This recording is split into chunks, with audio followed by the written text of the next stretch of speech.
Magandang gabi para sa lahat. Samahan niyo mag-isa tatlong split type. Let's go!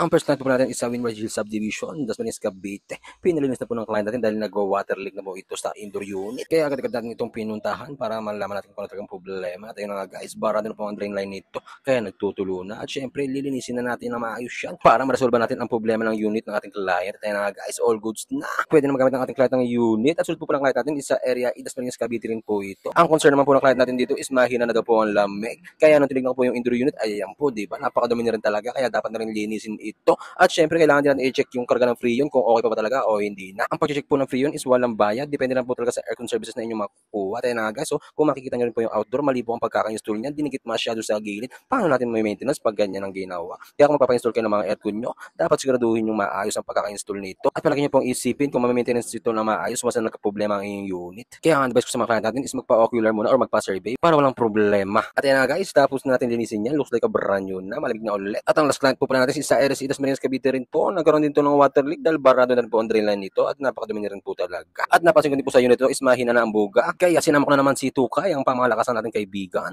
Kaya kung nagtataka kayo kung bakit wala na kami sa inuman, nagtatrabaho na kami ng marangal. O diba? Araw-araw sipag nga, ika nga eh. Kaya kung naghanap kayo ng mga maintenance dyan, mag-message na kayo sa page namin para ma-schedule na natin yan. At kung naghanap din kayo ng mga brand new units, we are selling a brand new units with warranty. Kaya sa mga lahat na sumusuporta sa amin dyan, maraming salamat po sa inyo. Huwag kayo magsama sumuporta sa amin. God bless po.